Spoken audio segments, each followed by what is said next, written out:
50의 지혜. 외팔이 아버지의 죽음. 나는 한쪽 팔이 없는 아버지가 창피했다. 어머니는 얼굴을 익힐 때쯤 돌아가셔서 생각도 나질 않는다. 시골에 사는 외팔이 아버지는 몸이 성한 사람들보다 2배, 3배 더 일을 했지만 돈벌이가 시원치 않아 우리 가족은 배부른 적도 없었고 장마당에서조차 새 옷을 사 입지 못하는 형편이었다. 나는 이러한 가난이 싫었고 나아지지 않는 시골 생활이 싫어 이를 악물고 공부를 했다. 과외나 학원이라는 단어는 나에게 사치일 뿐이었다. 그냥 정말 무식하게 공부를 했다. 남들보다 덜 잠자고 닥치는 대로 책 1권을 더 읽고 더 읽었다. 그렇게 쌓아온 실력은 나를 배신하지 않고 나의 꿈을 위해 한 계단 한 계단 올라가고 있었다. 세월이 흘러 명문대에 입학도 하고 대기업에 취업도 하였으며 집안이 괜찮은 아내를 얻어 나름대로 행복한 가정을 꾸리며 살고 있었다. 그러던 어느 날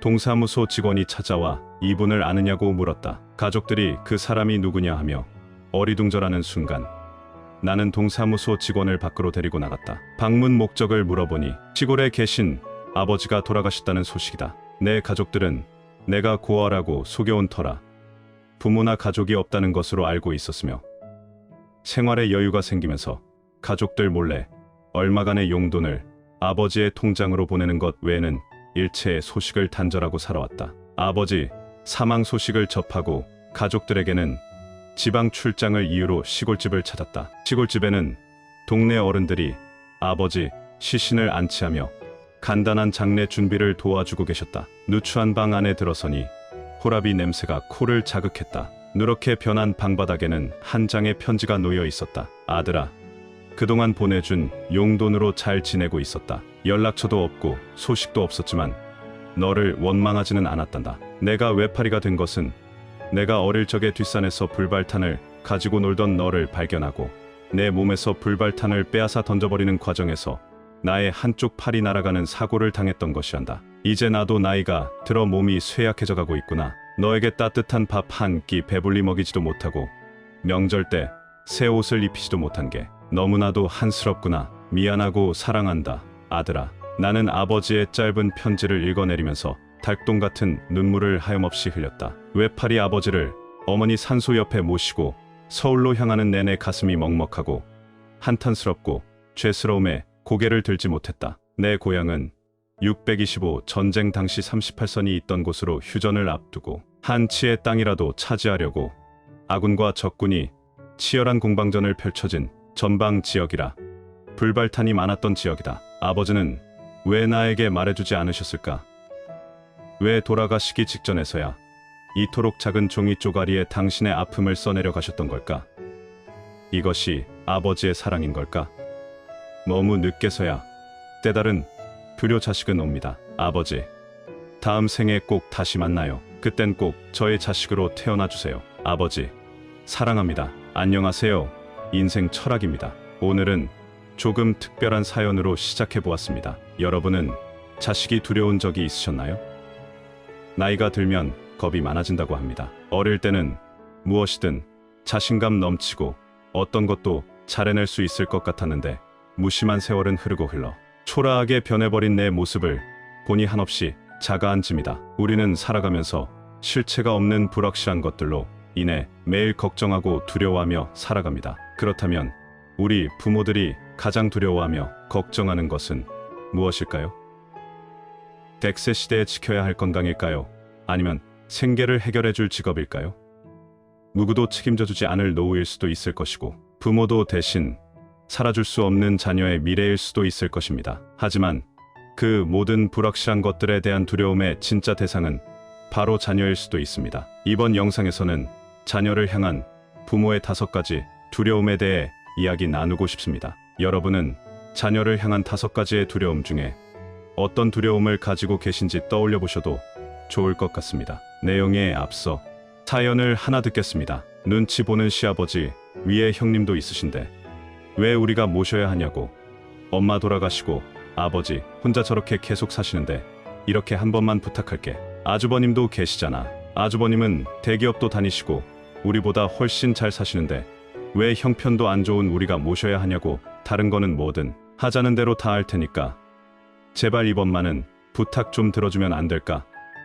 저는 시아버지를 모시고 사는 며느리입니다. 어릴 적 남편은 엄청 개구쟁이였대요. 매일 사고치고 다니고 해서 아버님께서 매번 뒷수습하면서 다니셨다고 하더라고요. 또 한 번은 골목에서 놀고 있는데 지나가던 트럭에 받칠 뻔한 걸 아버님이 보시고 남편을 구하고 부딪히셨는데 그것 때문에 지금도 오른쪽 어깨를 잘 못 쓰신대요. 아버님이 제 남편을 늦게 낳으셔서 지금 아버님 연세가 68세입니다. 60세 넘으셨을 때도 노가다 하시면서 가족들 먹여 살리려고 고생만 하셨다네요. 남편은 군대 제대하고 26살 때까지도 놀고 먹었더랍니다. 노가다를 오래 하다 보면 시멘트독이라고 하나요? 하여튼 그것 때문에 손도 쩍쩍 갈라지고 겨울만 되면 많이 아파하신다고 하더라고요. 평생 모아오신 재산으로 마련하신 조그마한 집 한 채도 아주버님이랑 남편 결혼할 때 집 장만해 주신다고 파셨고 그동안에는 전세방 얻어 사셨는데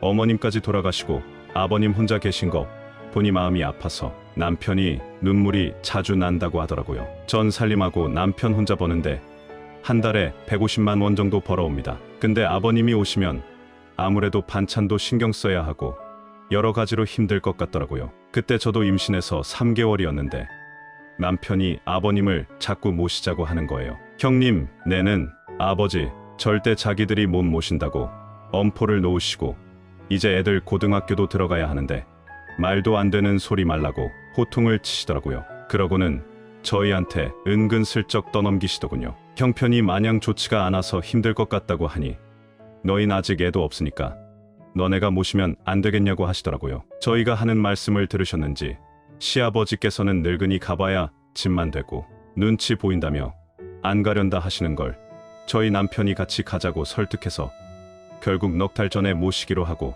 자꾸 거절하는 아버님을 남편이 우겨서 모셔왔습니다. 모셔온 첫날부터 여러모로 정말 신경이 쓰이더라고요. 우리 아버님 매번 반찬 신경 써서 정성껏 차려드리면 그걸 드시면서도 엄청 미안해 하셨습니다. 가끔씩 고기 반찬이나 맛있는 거 해드리면 안 잡수시고 드셨다가 남편 오면 먹이더라고요. 어쩔 땐 저 먹으라고 일부러 드시지도 않고 그리고 식사하시면 곧바로 들고 가셔서 설거지도 하십니다. 하루는 장보고 집에 왔는데 아버님이 걸레를 들고 뭘 열심히 하고 계시더라고요. 그냥 할 일도 없고 해서 청소 좀 하려고. 아니, 왜 아버님이 걸레질을 하세요?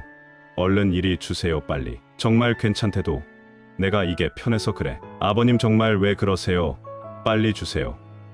결국 끝까지 청소를 다 하시더라고요. 제가 왜 모르겠어요. 이 못난 며느리 눈치 보시느라 그렇게 행동하시는 거 다 압니다. 저도 그래서 더 마음이 아파요. 남편이 몰래 아버님께 용돈을 드려도 그거 안 쓰고 모아두셨다가 제 용돈 하라고 주십니다. 그리고 한 달 전쯤 언젠가부터 아버님께서 아침에 나가시면 저녁 때쯤 들어오시더라고요. 어디 놀러라도 가시는 것 같아서 용돈을 드려도 받으시지도 않고 그렇게 매일을 나가셨습니다. 그런데 어제 옆집 아주머니가 밖에서 저희 시아버지를 봤다는 거예요. 오다가 이 집 할아버지 봤는데 유모차에 박스를 씌워서 가던데 그 말을 듣자마자 밖으로 뛰쳐나갔습니다. 아버님을 찾으려고 이리저리 돌아다녀도 안 보이시더라고요. 너무 죄송해서 엉엉 울었습니다. 이렇게 눈치 없는 며느리가 있을까요? 아버지, 찾으러 갔다 올게. 평소보다 일찍 들어온 남편도 그 말만 남기고 바로 나가버렸어요. 제가 바보였어요. 진작 알았어야 하는데 며칠 전부터 아버님께서 저 먹으라고 봉지에 들려주시던 과일이며 과자들이며 아버님께서 어떻게 이래서 사오신 것인지를 생각하니 가슴이 미어지더군요. 못난 며느리 눈치 안 보셔도 되는데 그렇게 불편하셨던지 아들 집 오셔서도 편하게 못 지내시고 눈치만 보시다가 불편하신 몸 이끌고 그렇게 일하고 있으셨다니. 친정에 우리 아빠도 고생만 하시다가 돌아가셨는데 돌아가신 아버지 생각도 나고 해서 한참을 펑펑 울었습니다. 남편 나가고 1시간 좀 넘어서 남편이 아버님이랑 들어오더라고요. 아버님이 들어오시면서도 제 눈치 보시면서 뒤에 끌고 오던 유모차를 숨기시는 모습이 왜 그리 마음이 아프던지요. 오히려 죄송해야 할 건 저인데 말이죠. 아버님, 정말 죄송해요. 매일 나 때문에 내가 미안하다. 그때 아버님 손을 처음으로 만져보았습니다. 심하게 갈라지신 손등과 굳은 살이 베인 손에 마음이 너무 아팠습니다. 아버지, 제발 그런 일 하지 마세요. 제가 더 열심히 일해서 벌면 돼요. 방 안에 모시고 가서도 죄송하다며 그렇게 펑펑 울었습니다. 아버님 식사 챙겨드리려고 부엌에 와서도 눈물이 왜 그리 그치지 않던지요. 그날 셋이서 오붓하게 저녁을 먹었습니다. 밥 먹는데도 아버님 손을 보면서 자꾸 가슴이 아프더라고요. 오늘 남편이 노는 날이라 아버님 모시고 시내 나가서 날이 좀 쌀쌀하니 아버님 잠바 하나랑 신발 한 켤레를 샀습니다. 한사코 괜찮다고 집에 잠바 있다며 거절하시더라고요. 아버님 자꾸 그러시면 제가 아버님 눈치 보여서 힘들다고 말씀드리니 그제서야 고맙다 자리 불게 하셨습니다. 그날 밤 남편에게 말했어요. 여보, 나 평생 아버님 정말 친아버지처럼 생각하고 모실게. 비록 지금은 아버님께서 불편해하시지만 언젠가는 친딸처럼 생각하시면서 대해주실 때까지 정말 잘할 거야. 마지막으로 아버님, 눈치 안 보셔도 돼요. 제가 그렇게 나쁜 며느리는 아니잖아요. 저 아버님 싫어하지 않고 정말 사랑해요. 아버님, 그러니 항상 건강하시고 오래오래 사셔야 돼요. 사랑해요. 아버님, 이 사연을 들으시니 어떤 마음이 드시나요? 이렇게 마음 따뜻해지는 사연을 들으면 진짜 실화일까 하고 생각하는 시대를 살고 있습니다. 그래서 이 이야기가 실화라는 사실에 더 마음이 저미는 것 같습니다. 할아버지는 아마 자식에게 기대는 것이 미안하고 두려우셨을 테지요. 며느리는 자식이 아니라고 말해도 할 말은 없지만 아들이 모셔야지 왜 며느리 보고 모시라고 하냐를 이야기하고 싶은 것은 아닙니다. 며느리도 누군가의 자식일 것이고 자식을 사랑하는 부모의 마음은 매 한 가지일 것이니까요. 자녀를 향한 부모의 두려움은 5가지가 있다고 합니다. 이 5가지의 두려움을 해결해야 내 자식이 잘 되고 부모도 행복해질 수 있다고 합니다. 내가 해당되는 것은 없는지 생각해 보시고 그 두려움에서 하루속히 벗어나 현명한 부모가 되시기 바랍니다. 첫째, 자녀에게 존경과 사랑을 받지 못할까 하는 두려움입니다. 우리는 모두 사랑받고 싶은 욕구를 가지며 그것은 어른인 부모에게도 동일하게 적용됩니다. 내면의 공허함과 사랑에 대한 갈망을 느끼는 부모는 언제나 자녀로부터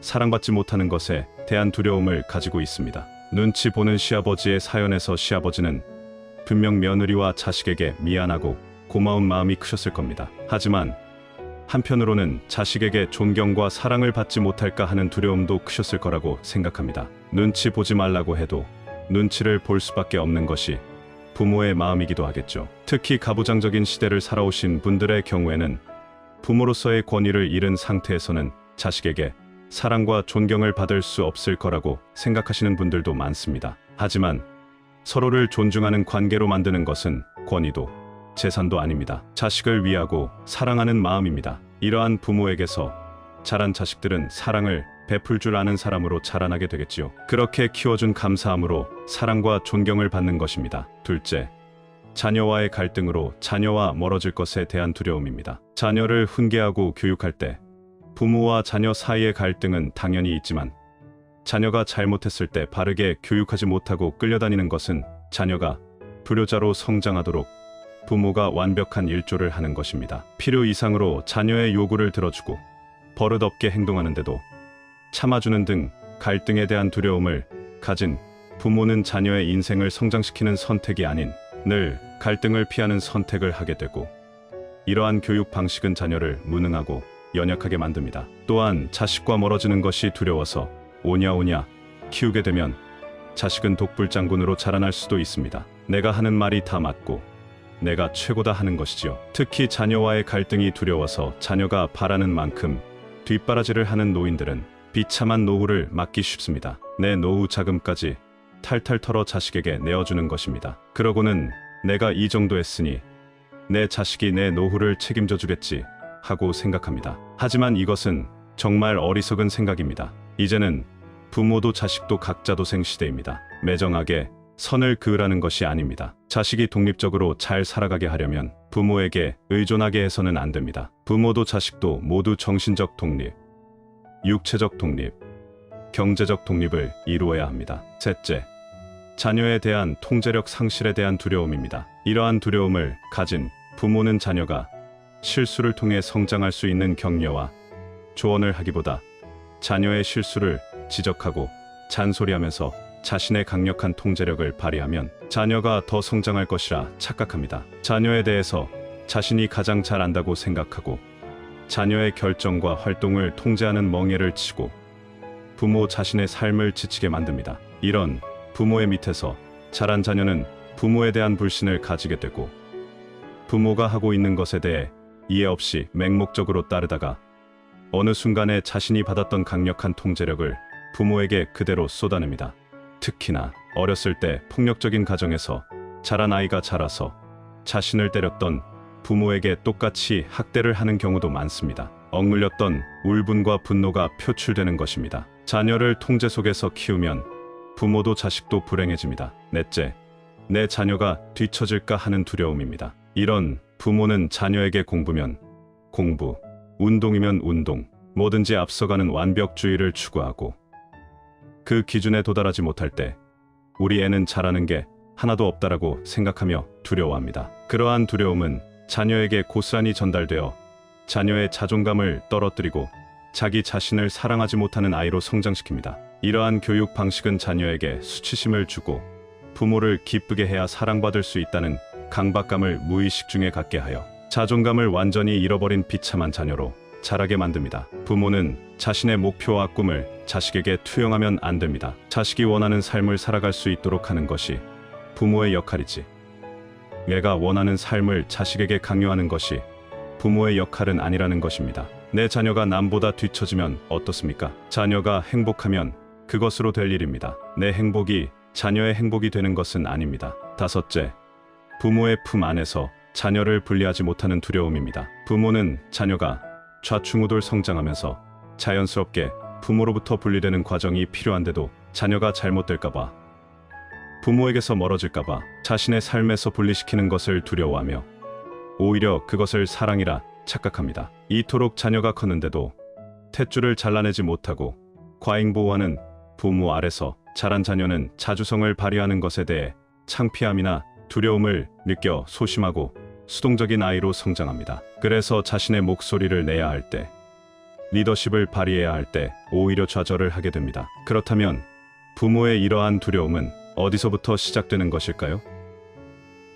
우리는 모두 어린 시절을 지나오며 부모로부터 받은 교육으로 인해 인생의 감성적 청사진이 형성됩니다. 이것은 나도 모르게 내가 받은 교육 방식대로 내 자식을 교육하게 합니다. 그렇기에 자식을 변화시키고 싶다면 이 감성적 청사진 안에서 나의 부모와 똑같은 방식으로 자녀를 교육하고 있는 것은 아닐까 생각해 보아야 합니다. 부모 자신의 행동 패턴을 이해하는 것이 건강한 자녀 교육의 첫걸음입니다. 부모 자신의 과거를 돌아보며 변하려고 노력하는 과정은 자녀를 위해 반드시 필요하며 부모가 가진 두려움을 깨뜨리는 방법입니다. 이 두려움을 지금 부모가 끊어내지 않으면 반드시 내 자녀에게 대물림된다는 것을 기억하고 이 두려움을 먼저 제거해야 합니다. 자녀를 사랑하는 방법은 시기마다 다르다고 합니다. 3살까지는 따뜻이 보살펴주는 것이 사랑이고, 어린 시기에는 화목한 가정을 이루어 삶의 모범이 되어주는 것이 사랑이고, 사춘기에는 가만히 지켜봐주는 것이 사랑이며, 20살이 넘으면 냉정한 마음으로 지원도 간섭도 하지 않는 것이 사랑이라고 합니다. 좋은 부모가 되기 위해서는 이것을 기억해야 합니다. 이 5가지 두려움에 해당되는 사항이 있으신가요? 자식을 낳아 키우면서 돌이켜보면 아쉽고 후회되는 것들도 있을 것입니다. 깨닫고도 여전히 두려운 분들도 있을 것입니다. 하지만 괜찮습니다. 지금부터라도 알게 되어 다행입니다. 지혜와 깨달음이란 부정적인 것만 보던 시선을 돌려 긍정적인 관점을 갖게 하는 힘이라고 합니다. 파도가 일렁이듯이 바람이 오고 가듯이 내 마음에도 여전히 좋고 싫음이 일렁이겠지요. 좋은 것도 싫은 것도 편안하게 받아들일 수 있는 날이 오길 바라며 마음을 다스리는 그 여정에 여러분들과 오래도록 함께하고 싶습니다. 살아가다 보면 인생사 모든 것이 마음처럼 쉽지 않다는 것을 깨닫는 순간도 오겠지요. 하지만 그 모든 해결책은 결국 내 마음에 있을 거라 믿습니다. 예전에 우연히 TV를 보다가 라디오스타에서 어떤 배우가 시를 읊조렸는데 그 글귀에 감명을 받아 찾아보았던 어머니에 관한 시가 있습니다. 내 뒤통수를 퉁하고 맞는 것 같은 기분이 들기도 하였고, 정말 무언가 말로 표현하지 못했던 이야기를 그 짧은 시 안에서 누구나 이해하고 심금을 울리는 글귀로 표현했다는 것에 큰 감명을 받았습니다. 마지막으로 제 마음을 울렸던 어머니에 관한 시를 함께 나누고 싶습니다. 어머니는 그래도 되는 줄 알았습니다. 어머니는 그래도 되는 줄 알았습니다. 하루 종일 밭에서 죽어라 힘들게 일해도 어머니는 그래도 되는 줄 알았습니다. 찬밥 한 덩어리로 대충 부뚜막에 앉아서 점심을 때워도 어머니는 그래도 되는 줄 알았습니다. 한겨울 냇물에서 맨손으로 빨래를 방망이질해도 어머니는 그래도 되는 줄 알았습니다. 배부르다 생각 없다 식구들을 다 먹이고 어머니는 굶어도 어머니는 그래도 되는 줄 알았습니다. 발 뒤꿈치가 다 해져 이불이 소리를 내도 어머니는 그래도 되는 줄 알았습니다. 손톱이 깎을 수조차 없이 닳고 문드러져도 어머니는 그래도 되는 줄 알았습니다. 아버지가 화내고 자식들이 속을 썩여도 끄떡없는 어머니는 그래도 되는 줄 알았습니다. 돌아가신 외할머니가 보고 싶으시다고, 외할머니가 너무 보고 싶으시다고, 그것이 그냥 넋두리인 줄만 알았던나. 한밤중에 자다 깨어 방구석에서 한없이 소리 죽여 울던 어머니를 본 후론 어머니는 그러면 안 되는 것이었습니다. 내 인생의 명작은 어머니입니다. 지금껏 살아오면서 수많은 명작을 읽었지만 어머니가 걸어오신 길과 제게 들려준 이야기만큼 감동적인 명작은 내 인생에 없었습니다. 그 어떤 위대한 교육자나 철학자, 스승도 어머니만큼 훌륭한 교훈을 준 사람은 없었습니다. 내 인생의 어머니는 성자였고 부처였습니다. 가난하면서도 우리를 위해서는 모든 것을 해줄 수 있는 능력 있는 사업가였습니다. 어머니의 아침은 평생을 새벽에 열었고 성실로 하루를 보내셨으며 밤엔 잔잔하게 들려주는 옛날 이야기로 우리를 잠재우셨습니다. 혹여 일찍 돌아가신 아버지의 빈자리로 하여 우리에게 흠이라도 보일까봐 버들가지 나긋한 회초리로 잘잘못에 엄격했던 어머니 자식들의 종아리에 굵은 줄이라도 생긴 밤에는 몰래 우시는 것을 여러 번 보았습니다. 공부 1등보다 사람 1등 되기를 강조하고 남을 이기기에 앞서 자신을 다스릴 줄 알고 자신을 이기는 자가 먼저 되라고 하셨습니다. 거짓과 술수로 성공하느니 정직과 진실로 궁핍한 게 훨씬 떳떳한 삶이라고 가르치신 어머니였습니다. 살다 보면 뜻하지 않게 억울한 일이 생겨도 변명보다 잠시 기다리는 여유를 가지라고 하셨고 눈물은 함부로 보이는 게 아니지만 미소만은 아끼지 말라고 하셨습니다. 친구를 사귈 때는 먼저 덕을 보이고 깊이 있게 우정을 나눌 것이며 사람 사이에는 항상 일정 거리가 필요하다고 하셨습니다. 인생은 짧은 것 같지만 길고 긴 세월에 비해 허무할 수 있으니 그날그날 최선을 다해 최소한의 후회만 가지라고 하셨습니다. 세월이 흘러도 어머니가 주신 훈계와 사랑은 내 인생의 신앙이며 내가 본 최고의 명작입니다. 어머니 덕분에 저는 세상에서 가장 행복한 사람입니다.